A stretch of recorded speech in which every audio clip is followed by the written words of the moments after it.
Film की शुरुआत होती है निक मार्शल को औरतों से प्यार है, लेकिन अपने ही अंदाज में। वह बचपन से ही अपनी शो गर्ल माँ की बदौलत बैक स्टेज के ड्रेसिंग रूम में बड़ा हुआ। वहाँ वह हमेशा अधूरी कपड़ों में औरतों से घिरा रहता था। उसकी माँ के लिए सबसे जरूरी चीज उसका बेटा था और जल्दी ही वह डांसर्स का लकी चार्म बन गया। बचपन से ही निक को औरतों का बहुत ध्यान और प्यार मिला, जिससे वह एक बेशर्म प्लेबॉय बन गया। उसे पूरा यकीन है कि वह औरतों के बारे में सब कुछ जानता है। हर सुबह उसकी हाउसकीपर, जिसे वह बस बेबी कहता है, उसे जगाती है। वह गंदे कपड़े, आधे भरे हुए व्हिस्की के गिलास, बचे हुए स्नैक्स और महिलाओं के कपड़े उठाकर उन्हें एक साथ वॉशिंग मशीन में डाल देती है। निक कभी भी सुबह 10 बजे से पहले ऑफिस नहीं जाता।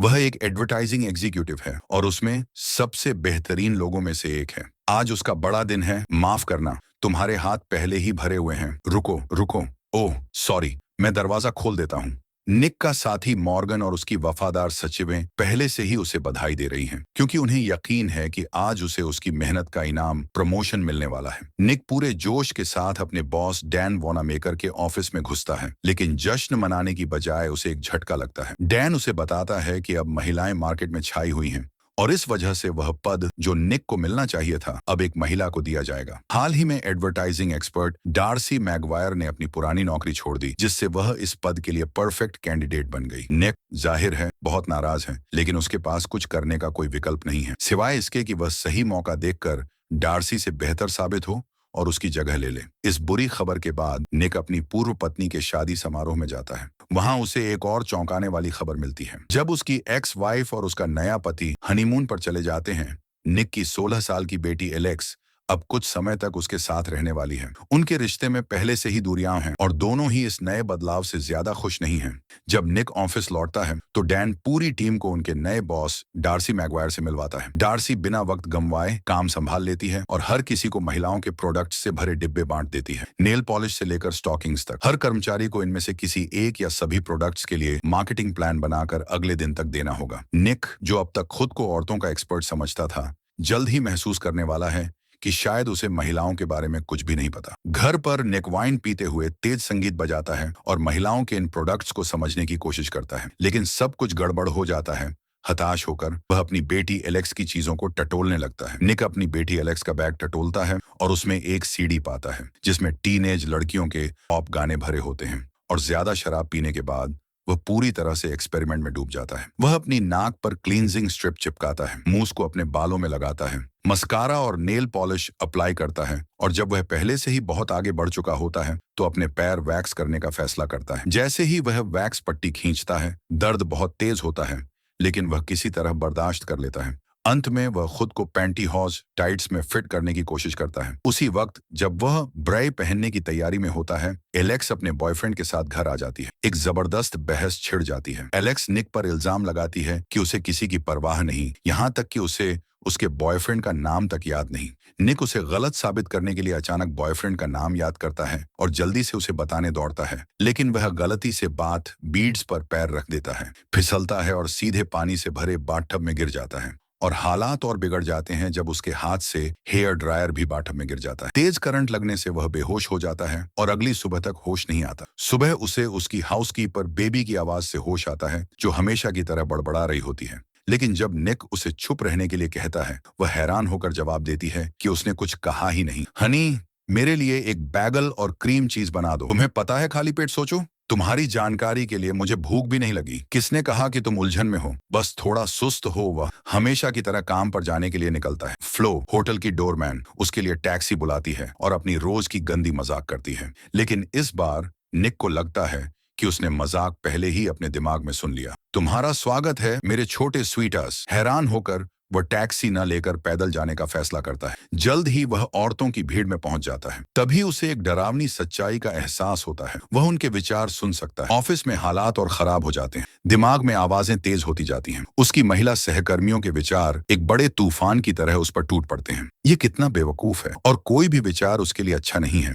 जो इमेज उसने खुद की बनाई थी एक स्मार्ट और चार्मिंग आदमी की, वो पल भर में टूट जाती है। फिर उसकी नजर एरिन पर पड़ती है। वह शांत स्वभाव की लड़की है जो ऑफिस में दस्तावेज पहुंचाती है, लेकिन उसके मन में सिर्फ दुख भरा हुआ है। वह खुद को अदृश्य महसूस करती है और उससे भी बुरा, वह बहुत तकलीफ में है। अजीब तरह से सोचते हुए निक को एहसास होता है कि केवल उसकी सचिव ही उसे कुछ पलों की शांति देती है। असल में उनके दिमाग में कुछ भी नहीं चल रहा होता। घबराकर निक अपने दोस्त मॉर्गन को सब कुछ बताता है, लेकिन मॉर्गन को लगता है कि यह निक का कोई नया मजाक है। वह उसे एक मीटिंग में खींच ले जाता है जिसे डार्सी लीड कर रही होती है। मॉर्गन निक से कहता है कि वह अपनी पूरी कोशिश करे। मीटिंग में सभी को महिलाओं के उत्पादों की मार्केटिंग के लिए अपने अपने आइडिया देने होते हैं। हमेशा की तरह निक एक आइडिया देता है, एक विज्ञापन जिसमें एक नंगी औरत झरने के नीचे खड़ी है, बस लिपस्टिक बेचने के लिए। लेकिन इस बार कोई कुछ कहने से पहले ही वह जान जाता है कि उसका आइडिया कैसा लगा। उसकी महिला सहकर्मी मन ही मन इस विचार की धज्जियां उड़ा देती हैं। निक चुप हो जाता है। बात को संभालने के लिए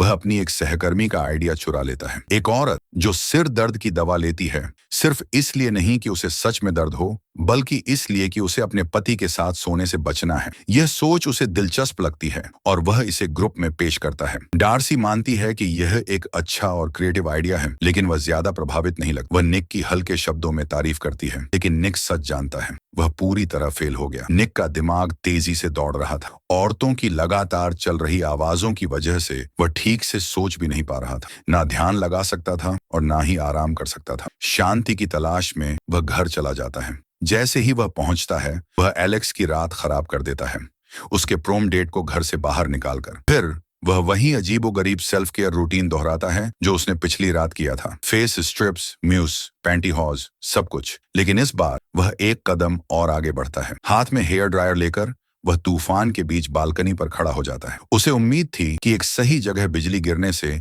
उसकी यह नई शक्ति खत्म हो जाएगी। ब्रह्मांड ने उसकी बात सुन ली। बिजली गिरती है, हेयर ड्रायर को झटके से उड़ा देती है और निक जमीन पर गिरकर बेहोश हो जाता है। अगली सुबह वह उम्मीद के साथ जागता है, लेकिन एक समस्या है। वह यह टेस्ट नहीं कर सकता कि उसकी शक्ति गई या नहीं, क्योंकि पहली बार आसपास कोई औरत नहीं थी। मुझे एक औरत चाहिए, ना बेब ना फ्लो, कोई नहीं। सच्चाई जानने के लिए वह नजदीकी सुपरमार्केट जाता है जहां औरतें हमेशा होती हैं। जैसे ही वह अंदर कदम रखता है, उनके विचार उसके दिमाग में धमाके की तरह गूंजने लगते हैं। शक्ति अभी भी थी। डर के मारे वह सीधा अपने पुराने कपल्स थेरेपिस्ट के पास जाता है, जिसके पास वह और उसकी एक्स वाइफ पहले जाते थे। कुछ अजीब लेकिन कारगर ट्रिक्स से वह उन्हें साबित कर देता है कि वह सच में औरतों के दिमाग की बातें सुन सकता है। लेकिन थेरेपिस्ट डरने की बजाय उसे चौंकाने वाली सच्चाई बताती है, यह कोई श्राप नहीं, यह तो एक जबरदस्त तोहफा है। तुम्हारे पास एक सुपर पावर है। निक लोगों के विचारों को प्रभावित कर सकता है, उन्हें अपने हिसाब से बदल सकता है और जो चाहे वो हासिल कर सकता है। उसे यह दोबारा सुनने की जरूरत नहीं।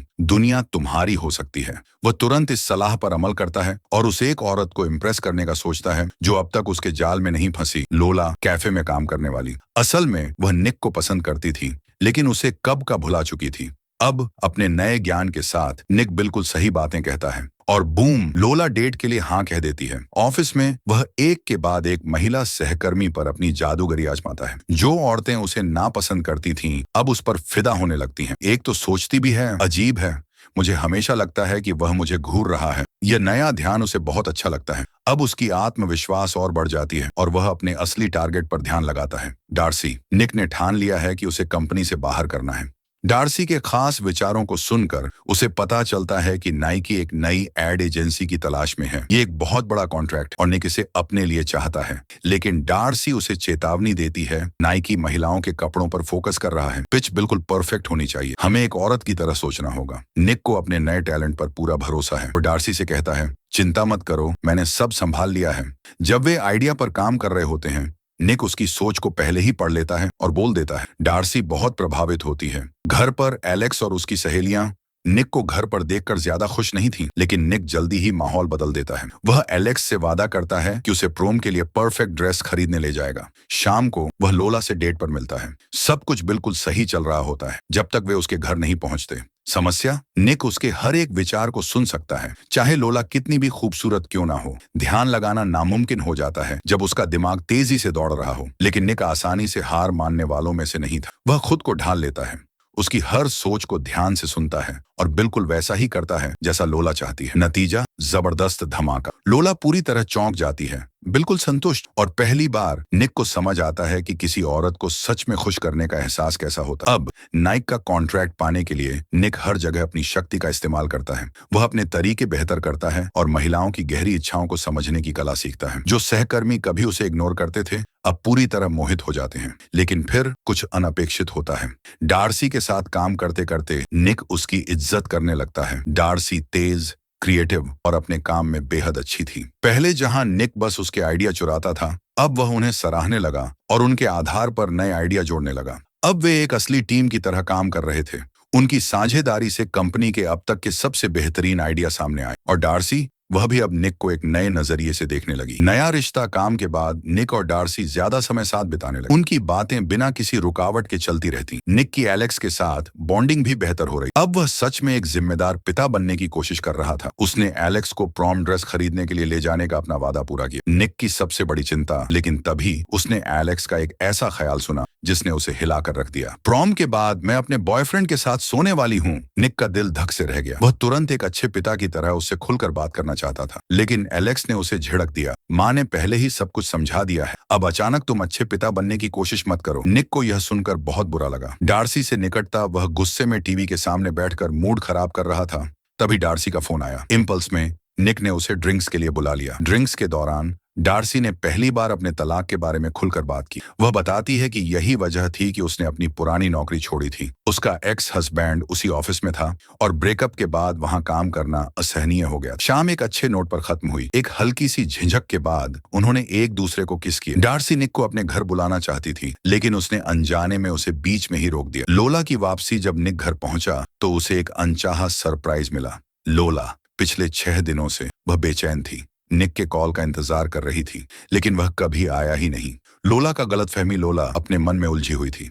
निक ने मुझे कॉल क्यों नहीं किया? वह समझने की कोशिश कर रही थी और आखिरकार एक नतीजे पर पहुंची। जरूर वो गे समलैंगिक होगा। तुम मुझसे औरतों की तरह बात करते हो, उनकी तरह सोचते हो। निक, मान लो तुम पूरी तरह गे हो। उसके लिए यही इकलौता तर्क संगत जवाब था। कोई भी स्ट्रेट मर्द किसी औरत को इतनी अच्छी तरह समझ ही नहीं सकता। वह मन ही मन चाह रही थी कि निक इसे स्वीकार कर ले ताकि वह इस सोच से आगे बढ़ सके। निक को एक आसान रास्ता दिखा। वह उसकी बात सच मानकर हाँ बोल देता है। हाँ, मैं गे हूं। अब लोला खुश होकर संतुष्ट मन से वहां से चली जाती है। एरन की अनदेखी कहानी। ऑफिस में निक फिर से एरन की सोच सुनता है। वह अब भी खुद को अदृश्य महसूस कर रही थी। जिज्ञासा में निक ने सचिवों से उसके बारे में पूछा। उसे पता चला कि कभी एरन का सपना एक कॉपीराइटर बनने का था। उसने इस कंपनी में आवेदन भी किया था, लेकिन उसका रिज्यूमे बिना सोचे समझे रिजेक्ट कर दिया गया था, वह भी खुद निक के द्वारा। निक अंदर तक हिल गया। नाइक प्रेजेंटेशन। आखिरकार नाइक प्रेजेंटेशन का दिन आ गया। डार्सी इस बात पर अड़ी रही कि प्रेजेंटेशन निक को ही देना चाहिए।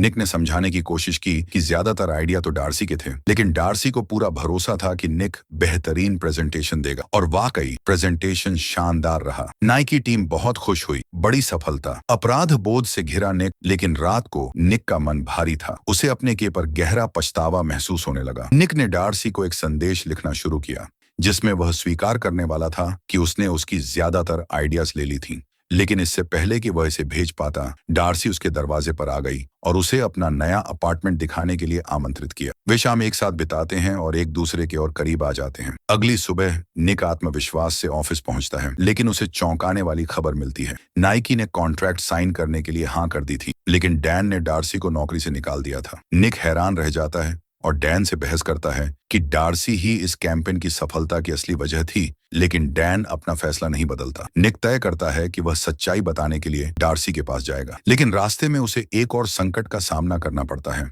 एरिन ऑफिस नहीं आई थी और उसका कोई पता नहीं था। निक को अजीब सा डर महसूस होने लगता है कि कहीं कुछ गलत न हो गया हो। वह तुरंत उसका पता लगाने के लिए चाइना टाउन की ओर बढ़ता है। अजनबी गलियां उसे उलझा देती हैं, लेकिन एक दयालु बुजुर्ग चीनी महिला उसे सही रास्ता दिखा देती है। हर कदम के साथ निक यही सोचता है कि कहीं बहुत देर ना हो जाए। तभी बिजली चमकती है और पास के ट्रांसफार्मर पर गिरती है, जिससे चिंगारियां उड़ने लगती हैं और तारों से तेज आवाज आने लगती है। उसी क्षण निक के भीतर कुछ बदल जाता है। वह इसे महसूस करता है लेकिन समझ नहीं पाता कि वास्तव में क्या हुआ है। वह जल्दी से एरिन के घर पहुंचता है।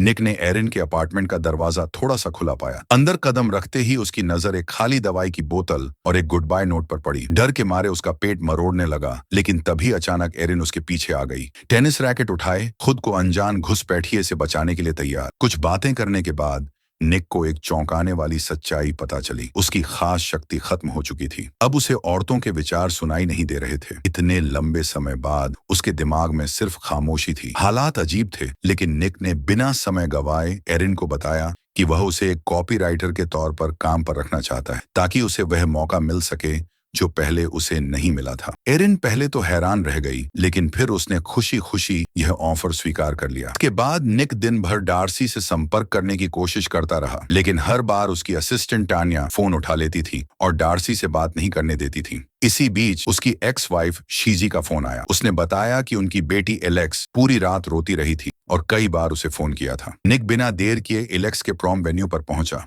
वहां उसे पता चला कि एलेक्स ने अपने बॉयफ्रेंड के साथ शारीरिक संबंध न बनाने का फैसला किया था और इसी वजह से लड़के ने उसे तुरंत छोड़ दिया था। शर्मिंदा थी और वह बस गायब हो जाना चाहती थी। निक अपनी बेटी के लिए वहां था। उसने उसे भरोसा दिलाया कि उसने सही फैसला लिया है। धीरे धीरे एलेक्स का मन शांत हुआ। फिर निक उसे घर ले गया। थकान से चूर एलेक्स अपने बिस्तर में जाकर सो गई, लेकिन निक अब भी बेचैन था। निक सो नहीं पा रहा था। उसका दिमाग बार बार डार्सी के बारे में सोच रहा था। उसे सब कुछ ठीक करना ही था। आधी रात में वह खुद को डार्सी के अपार्टमेंट के बाहर खड़ा पाता है। जब डार्सी दरवाजा खोलती है तो निक कुछ भी छिपाता नहीं है। वह सब कुछ कबूल कर लेता है। कैसे उसने डार्सी के आइडियाज का इस्तेमाल किया ताकि उसे कंपनी से बाहर कर सके, कैसे उसकी महत्वाकांक्षा ने उसे सही काम करने से रोक दिया और कैसे इसी दौरान वह उससे प्यार करने लगा। निक ऐसा आदमी नहीं था जो अपनी गलतियां मान ले, और न ही वह अपने दिल की बातें इतनी आसानी से कहता था। लेकिन आज वह डार्सी के सामने खड़ा था, उसे न सिर्फ कंपनी में वापस आने के लिए बल्कि उसके पास भी लौटने के लिए कह रहा था। डार्सी ने उसकी आंखों में सच्चाई देखी। उसे एहसास हुआ कि इस बार निक सिर्फ मुसीबत से बचने के लिए अपनी मीठी बातें नहीं बना रहा था। वह सच में बदल चुका था और शायद पहली बार उसे दूसरों से ज्यादा खुद की मदद की जरूरत थी। उसे एहसास हुआ कि वह भी निक से प्यार करती थी। उसने उसे माफ करने का फैसला किया। डार्सी ने निक को चूमा और निक ने बिना किसी झिझक के उसका जवाब दिया। यह वह पल था जिसका इंतजार दोनों ने बहुत पहले से किया था।